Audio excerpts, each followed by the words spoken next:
haven't got a present for you. I was going to give you a handshake, but you took off before I could do that. So, no, thank you for your service to all of us by providing this presentation. And I just think it's so critically important that we recognise just the all-pervasive nature of pornography and how that's impacting all of society.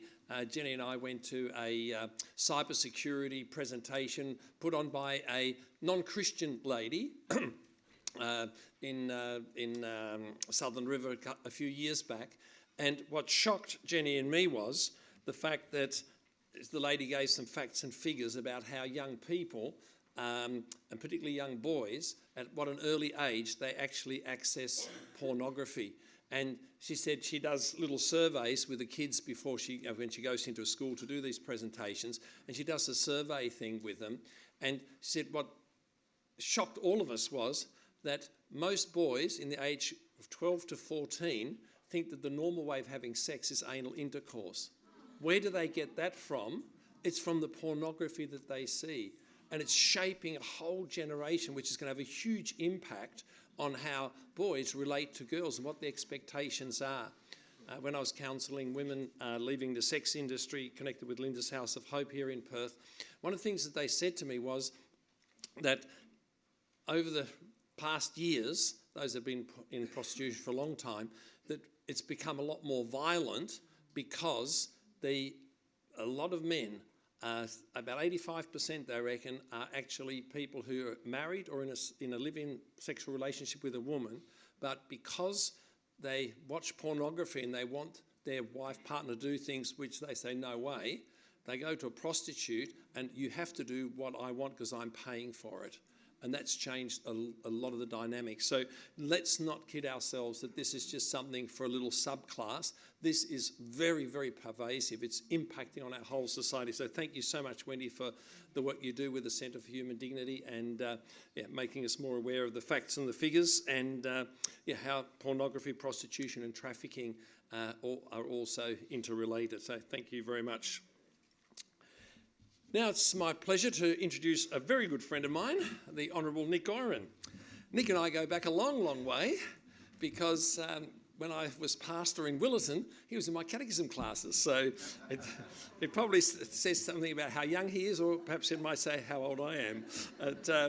But Nick went to school with our boys at Reproductive Christian School, and so we go back a long way. But in 2008, Nick was elected to the West Australian Parliament as I was. I was in the lower house and Nick was elected to the upper house as the member for the South Metropolitan Region.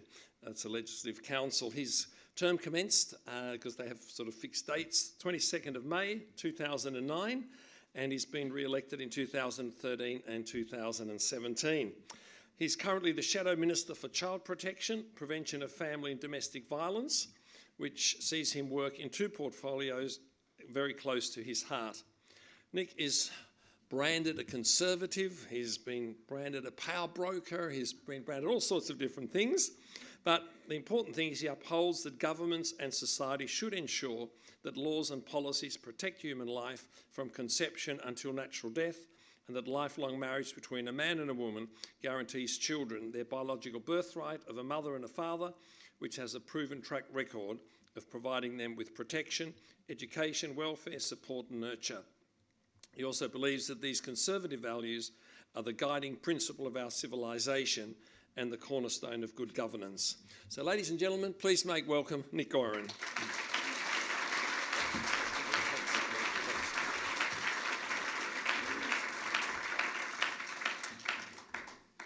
Right, well, thanks very much for having me here, Peter, and it's wonderful to be here with all of you.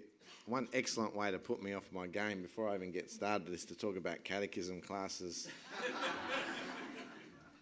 You know, a little confession, I can't really say as a teenager at that time my attitude was that terrific towards those catechism classes, so I'd like to think things have changed a little bit since then. Now, I do have a presentation. I might just get some clarification about this one. Look at that. Okay, so look, I have limited amount of time. In fact, the shot clock is already operating, 25 minutes. So there is a lot to get through. What I thought that I would do for the benefit of the attendees here today is just to give you an outline of the state of affairs in the West Australian Parliament at the moment. Let me tell you that there are four disturbing, crucial areas that need to be addressed and are before us. Now, the first one has to do with education. Now, and I apologise if I'm going over any ground that's already been covered here today. I'm not too sure what I know you've had a range of excellent speakers here today. But the first one that I want to talk to you about is this particular bill, which is before the Legislative Council. You'll see there that the title is the Equal Opportunity LGBTIQ Anti-Discrimination Amendment Bill 2018. Now, it's all to do with education. Now, you'll see in the bottom right-hand corner, what I've done for you today is that we've got the green, yellow and red. Now, you'll see this one is on yellow. Now, the purpose of that is to say that, look, this is yellow alert, it's not red alert, and let me explain that to you. This particular piece of legislation is in the Parliament, so we've got to take this seriously. But it is a private member's bill, being brought in by the Greens, and the likelihood of the government giving up its time in the Legislative Council to have this matter debated at length is remote. So that's why I haven't said red alert, but we cannot afford to be complacent on this particular issue. Now, to give you some idea as to what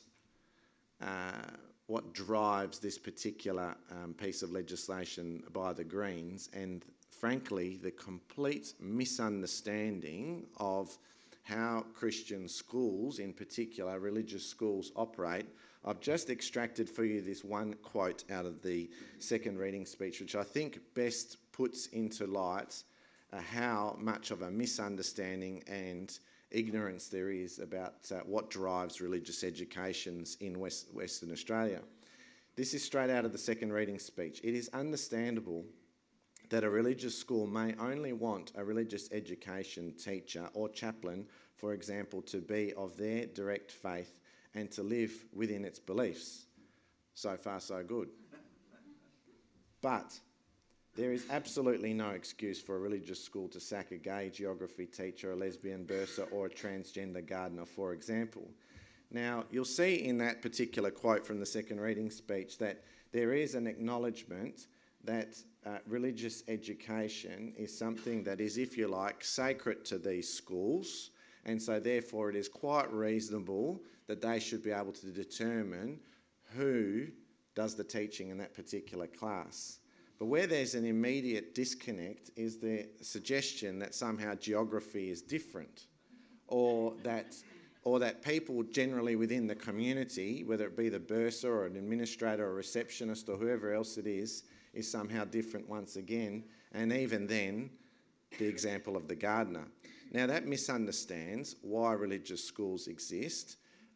The reason that people send their kids to a religious school is because they have determined that they do not themselves, as parents, as primarily responsible for the education of their kids, the necessary skill set to do it themselves, so they entrust somebody else to do it for them. And it is quite reasonable for them to be able to have somebody who shares their worldview.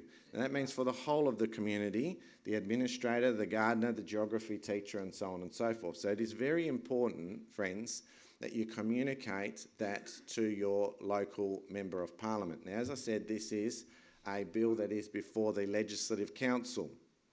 So if you want to maximise your time, because I know everybody's time poor, don't waste your time writing and communicating with your Legislative Assembly member, right? So you want to be communicating with your state Member of Parliament, not your federal Member of Parliament on this one, and it needs to be your Member of Parliament in the upper house, the Legislative Council. I'm sure that Peter and ACL can let you know, if you're not familiar, who your 6 MLCs are for your area. I'm sure they can help you with that, or you can contact my office.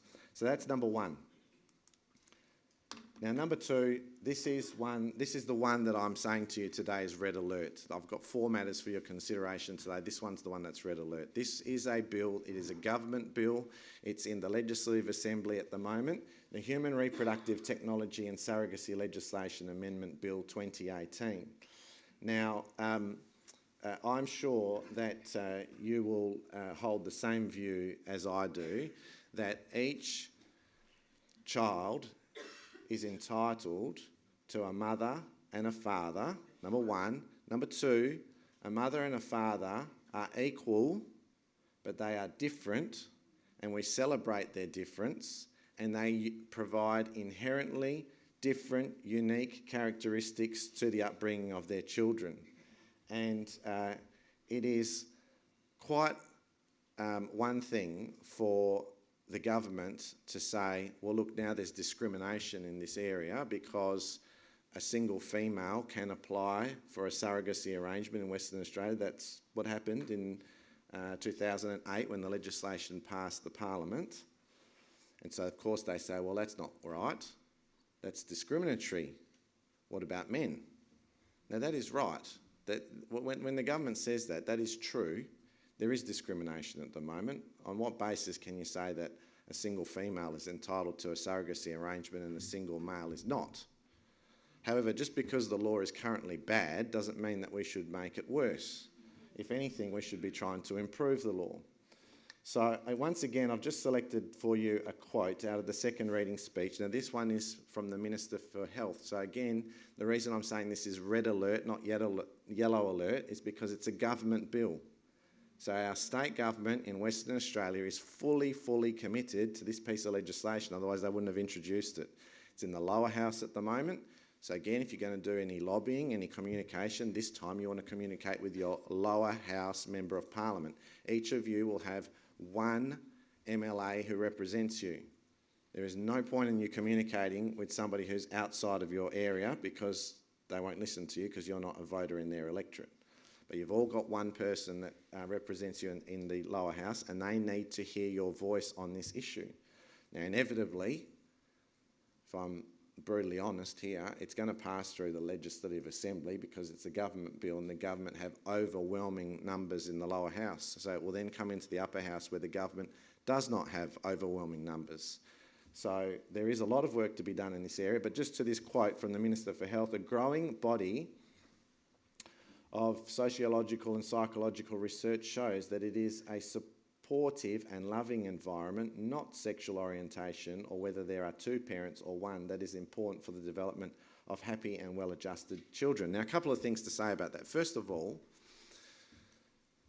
we recognise that in life, tragedy happens in families, and tragedy can occur in a couple of different ways. There can be a death in the family and there can be abandonment or desertion in the family. And so sometimes, in some families, there is only one parent. Now, the responsibility then falls on the rest of us as a community to get behind that parent and help them in that difficult task of raising children by themselves. Now, that is a reality, and it is an important thing for us to support, but it is quite another thing altogether for two men who have decided to now marry to say, well, we insist that the state assist us to have children of our own through a surrogacy arrangement. That is a completely different situation to, as I say, tragedy happens in life, and sometimes, unfortunately, some people are left to raise children on their own, and we support them in that task. We want to be there for them. We will journey that with them. But here we see the conflation of these issues to somehow now be a discrimination or an anti-discrimination issue. The other thing I want to point to your attention in this quote, a growing body of research shows, it's hardly fills me with confidence that the government of Western Australia is now going to experiment in this area based upon what they say is a growing body of research. So the science is not conclusive, otherwise they would be very happy to tell us if it was. So in other words, they've got a stack of research papers here that are promoting their particular argument and say, well, given that there's more than one now, there's 2 or 3 of these papers, that's good enough for us, let's start this social experiment. That is totally unacceptable. And so once again, I would encourage you to communicate your frustration with the government on that particular issue. Now, I should probably just clarify something that I said earlier. Remember I said that I'm confident it'll fly through the lower house because the government's got the overwhelming numbers there. It is important for you to understand that the government has given its party, the Labor members, a conscience vote on this particular matter. So if your representative is a Labor member, please don't automatically assume that they are in favour of this legislation. They will be under intense pressure and duress to support it, because that's what happens. Let me tell you, having served for 8 years in government, it's not the done thing to be opposing your own government's agenda. But thankfully, and we should be thankful for this, the government has allowed a conscience vote to its members, and I'm assuming that all parties will do likewise.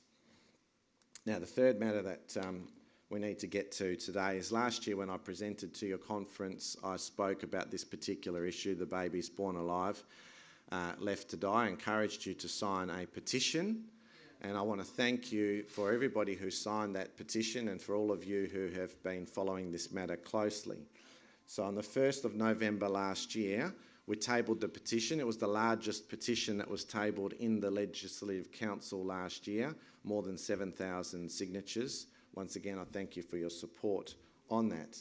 Now, I actually had to change this slide only yesterday because things have moved just in the last couple of days.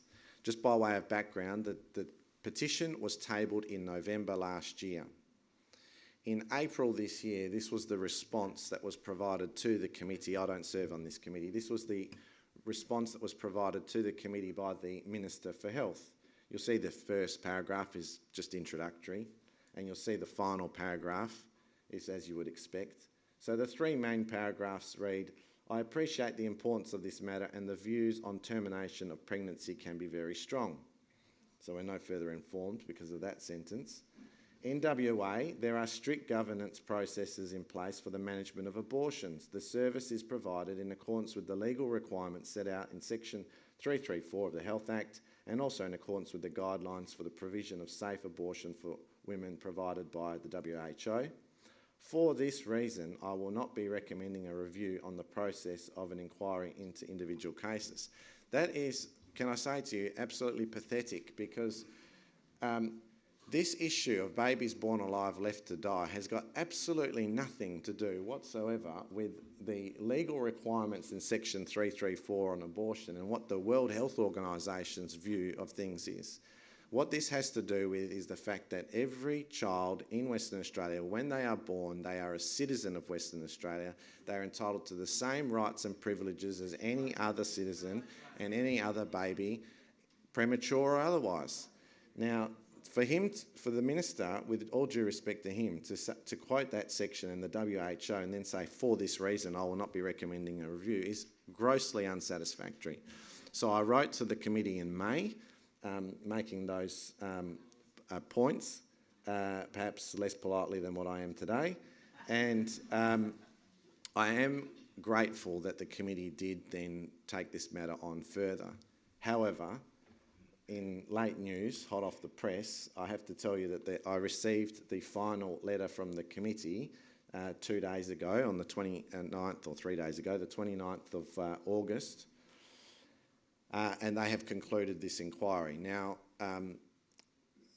to the extent that the inquiry has assisted us, let me tell you this. What we now know, now remember there were 27 babies born alive, left to die. We know that because that was the information provided to the WA Parliament by the respective health ministers. What we now know is that between 2013 and 2017, so for those 5 calendar years, there were 8 babies during that period out of the 27. Now, 2 or 3, because I can't be precise because, as usual, the health department loves to cover up information, but it's either 2 or 3, had non-lethal abnormalities.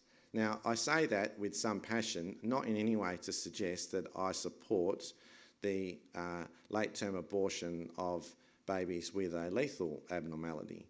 I don't support abortion full stop, but I just find it an extra grave injustice, when a baby has a non-lethal abnormality and then there's still a termination. Now, at least one of them was at 23 to 25 gestational age, and we know that the excellent work out of the King Edward Memorial Hospital are quite capable, incredibly so in Western Australia, to assist and support children at that gestational age. Now, so that is information we did not have. We only have that information because you signed that petition and because we pursued this matter before the committee. So we now know with certainty that there have been late-term abortions taking place for non-lethal abnormalities. It's resulted in a live birth, and the live child has been provided no medical assistance. Now, I call that left to die. You categorise it however you like, but that we now know that for certain. Now, that is helpful to the cause, I think, if we want to see reform in this area. However, what I'm very disappointed in, again, due respect to the committee members, is that they failed to inquire into all 27 cases. Why have they only looked at 8 cases? Why did they choose the 2013 to 2017 window and find out about the 8 babies born alive and left to die? Why would you not look at all 27 when you've had that information before you? Now, we already know in other answers to questions in Parliament that of those 27 cases, 6 were at 26 weeks or older, okay? And at least one of those 6 was greater than 34 weeks, okay? We already knew that. Now, why the committee chose not to inquire into any of those particular matters, I don't have an explanation for you because, as I said, I've only just had this letter the last couple of days. Now, the other thing is that they have failed to identify why none of the 8, or indeed the 27 cases, were reported to the Department of Child Protection or to the coroner, which was part of the petition.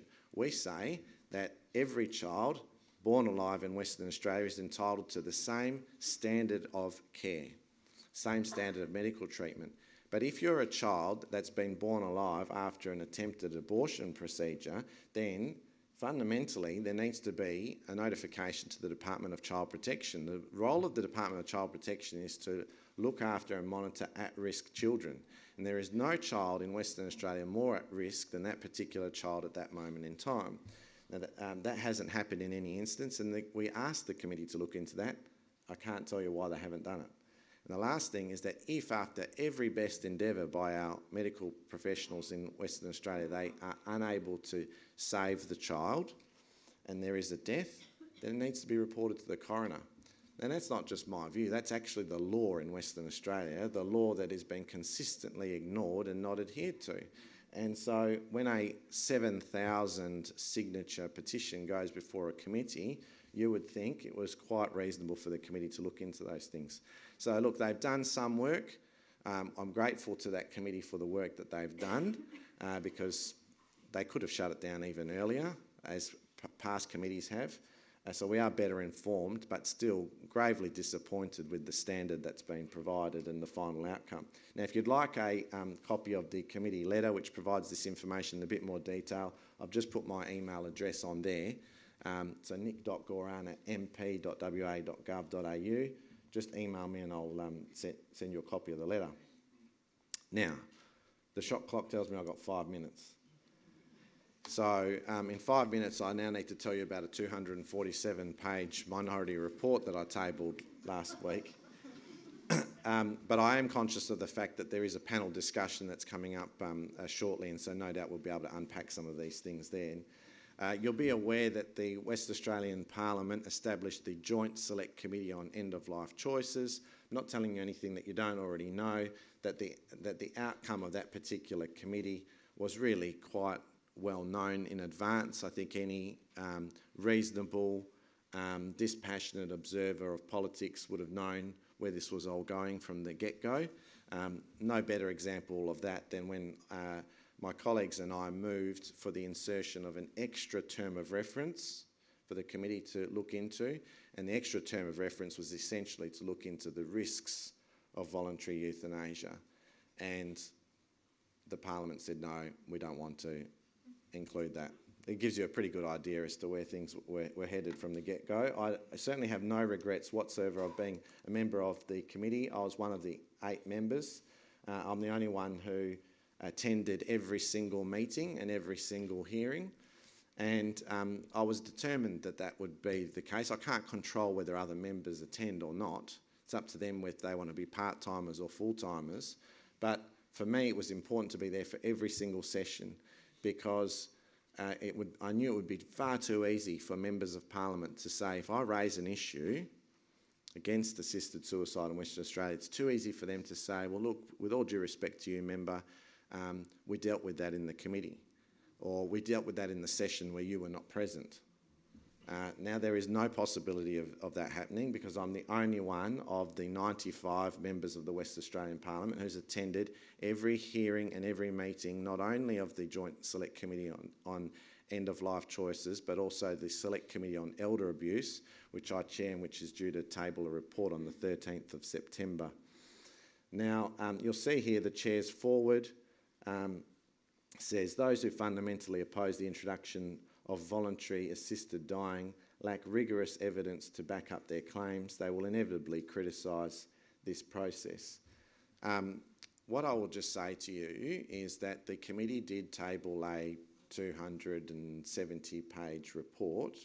I don't know how interested you are to read all of that 270 pages, but if you don't have the time to read the whole thing, just read towards the front of it. It lists all of their findings and recommendations. They've got 52 findings, I think it is, 24 recommendations, and then do the same thing with my minority report. If you read nothing else, just do that, and then reassess this statement that those who fundamentally oppose the introduction of voluntary assisted dying lack rigorous evidence to back up their claims. Then probably the number one reason why it was necessary for me to table the minority report was because the committee simply failed to even look, let alone report, to look at the abuse and the breaches that have occurred in the other jurisdictions. You might remember when there was the same-sex marriage debate that people would sort of say, look, you guys are scaremongering, there's not going to be these consequences and so on and so forth. When it comes to the issue of voluntary euthanasia and assisted suicide, there is no scaremongering. We know through the lived experience of what's happened in the Netherlands, in Belgium, in Oregon, in Canada, but most importantly, in the Northern Territory, in our Northern Territory of Australia, we know that abuses are routine, that they happen consistently, and that there is no safeguards that can protect the vulnerable. So that's not scaremongering, that's actually reporting on the evidence that has happened in every jurisdiction where assisted suicide has been present. So where I, more than anything, disagree with the majority report is the statement that there is a lack of rigorous evidence to back up the claims. Sure, dispute with us the evidence. I don't have a problem with that. But effectively to suggest that there's no evidence is laughable, frankly, and particularly when the committee did not even look into it. They've done a 270-page report, and when they look at the other jurisdictions, they tell you about the legislation in the other jurisdictions. That's not particularly helpful. What we want to know is, has the legislation worked and where has it been flawed? So that was the number one reason why it was necessary to do a minority report, and perhaps we can talk about that a bit later. 12 seconds left on the shot clock, so I'm just going to say this. What can you do? Please contact your members of Parliament.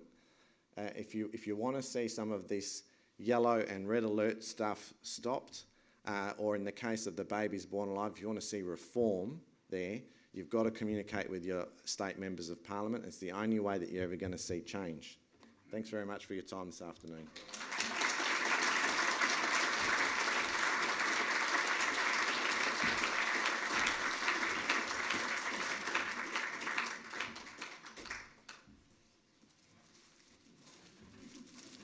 see you're not one of the ACL staff members, you get one of these. So. Just hang on, I forgot to say a few words here. Thanks very much, Nick, for sharing that, what's going on in